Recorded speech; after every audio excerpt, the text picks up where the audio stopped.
परीक्षा नहीं हुई, लेकिन आज नहीं तो कल होगी।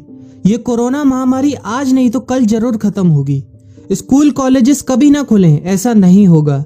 अभ्यास करते रहोगे तो कोई पछतावा नहीं होगा। कोरोना महामारी के चलते इस समय स्कूल और कॉलेजेस बंद पड़े हैं, जिसके चलते विद्यार्थियों में पढ़ाई के प्रति लापरवाही देखी जा रही है। इसी को देखते हुए मुंबई के एक स्कूल में हमारे पुराणों में लिखित एक कहानी सुनाई गई और विद्यार्थियों को इस कहानी के जरिए एक मैसेज दिया गया, एक सलाह दी गई। कहानी ये थी कि एक बार भगवान इंद्र किसानों से नाराज हो गए और उन्होंने घोषणा कर दी कि 12 साल तक बारिश नहीं होगी, आप फसलों को नहीं उगा पाएंगे। भगवान इंद्र से किसानों ने विनम्रता पूर्वक विनती की। किसानों की विनती को देखते हुए इंद्र ने बड़ी चालाकी से बारिश न होने का सारा श्रेय भगवान शिव के ऊपर डाल दिया और कहा कि बारिश तभी संभव है जब भगवान शिव अपना डमरू बजाएंगे। लेकिन इंद्रदेव भगवान शिव के साथ पहले ही गुप्त रूप से चर्चा कर चुके थे और उनसे किसानों के साथ सहमत नहीं होने के लिए भी अनुरोध कर चुके थे। जब किसान भगवान शिव के पास बारिश के लिए विनती करने के लिए गए तो उन्होंने भी कह दिया कि बारिश तभी होगी जब मैं 12 साल बाद अपना डमरू बजाऊंगा। निराश होकर वापस लौटते किसानों ने 12 साल तक इंतजार करने का फैसला किया। लेकिन उनमें से एक किसान वापस लौटकर नियमित रूप से अपना काम कर रहा था, खेती कर रहा था, यहाँ तक कि बीज भी बो रहा था। अन्य किसानों ने यह देखकर उस किसान का मजाक उड़ाना चालू कर दिया। कुछ किसानों ने उससे पूछा भी कि आप अपना समय और ऊर्जा क्यों बर्बाद कर रहे हैं, जबकि आप जानते हैं कि 12 साल तक बारिश नहीं होने वाली। उस किसान ने जवाब दिया कि मुझे पता है कि बारिश के बिना मेरी फसल नहीं आएगी, लेकिन मैं ये सब केवल अभ्यास के रूप में कर रहा हूँ। 12 साल बाद मैं फसलों को उगाने और खेतों में काम करने की प्रतिक्रिया को भूल जाऊंगा। शरीर की काम करने की आदत छूट जाएगी और शरीर आलस का शिकार हो जाएगा।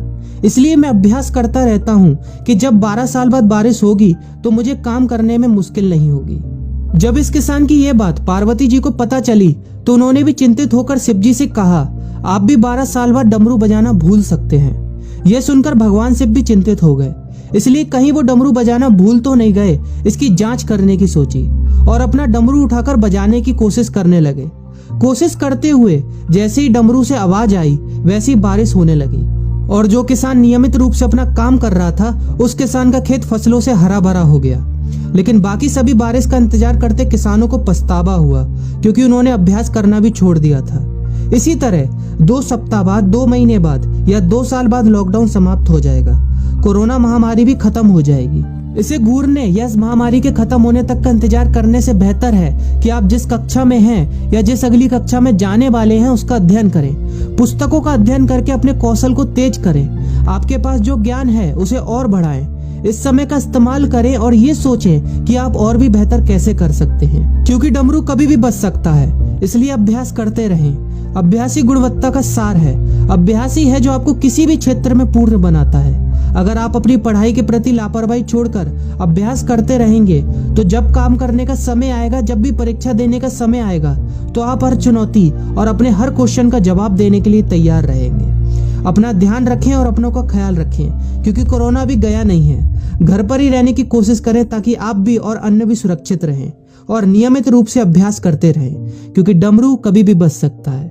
वीडियो अच्छी लगी हो तो वीडियो को लाइक और अपने फ्रेंड्स के साथ शेयर करना मत भूलिएगा। और अगर आप एक पेरेंट हैं तो आप भी अपने बच्चों के साथ इस वीडियो को शेयर करना मत भूलिएगा।